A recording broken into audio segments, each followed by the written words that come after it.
High বন্ধুরা, কেমন আছো? আশা করি ভালো আছো। আজকে আমি দেখাতে চলেছি এই রান্না।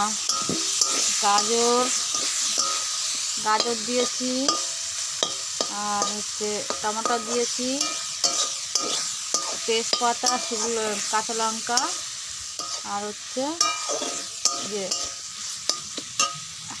কাঁচা লঙ্কা, তেজপাতা, আর কালো জিরাটা আমি ভালো খাই বলে কালো জিরাটা আমি দিয়েছি। এটা দিয়ে এখন বানাতে চলেছি। এই দেখো, এইটা বানাবো, মানে এটা কি বুঝতে পারছো তো? চাউমিনটা এখন এর মধ্যে দিয়ে দেবো, দিয়ে বানাবো।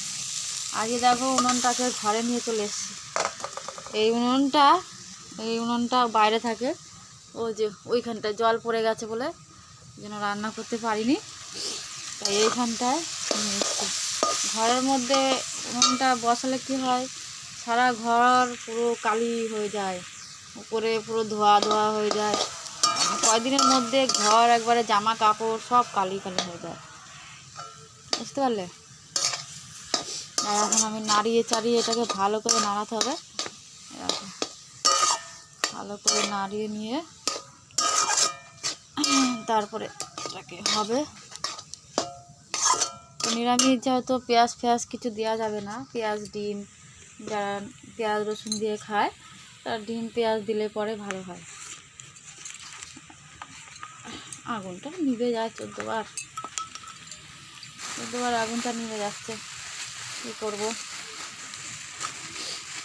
খেতে গেলে কষ্ট করতে হবে, যেহেতু গ্যাস নেই, এইভাবেই রান্না করতে হবে। গ্যাসটা আগে পয়সার জন্য নিতে পারতাম না, এখন আরও কপাল খারাপ হয়ে গেল। পয়সা তো আরও যা দাম ছিল, এখন 3 ডবল দাম হয়েছে। মানে গরিবের জানো তো কীরকম কষ্ট, সারা জীবনই কষ্ট। বড়লোকদের যাই হোক করে ওরা বাঁচবে, ওদের টাকা আছে, আর আমরা কি করে বাঁচবো কে জানে। আমাদের মতন সাধারণ লোকের খেটে খেয়ে সব কিছু জোগাড় করা হাওয়া দিতে হলে আগুনটা দেখা। এর আগে ম্যাগি বানিয়ে দিলাম আমার ছেলেকে, ম্যাগিটা ও খাচ্ছে। ও পেঁয়াজ দিয়ে, টমেটো দিয়ে, কাঁচা লঙ্কা দিয়ে ম্যাগিটা করে দিয়েছি ওকে। আমারটা নিরামিষ হচ্ছে, নাহলে এবার কালকের মতন আবার সেই বিস্কুট খেয়ে থাকতে হবে। দেখো আগুনটা আবার জ্বলেছে।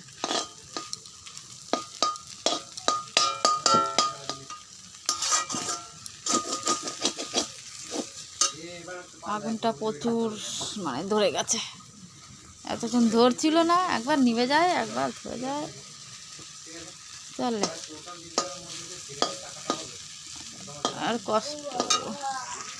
তোমরা বাড়িতে চাউমিন কীভাবে বানাও আমাকে কমেন্টে বলবে, আমি সেইভাবে বানিয়ে খাবো। আর আমি যেভাবে বানাচ্ছি তোমরা একবার বানিয়ে খাবে, দেখবে।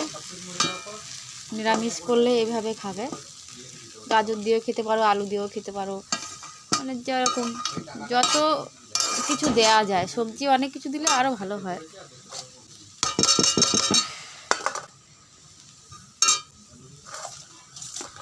এটার মধ্যে লেগে আছে,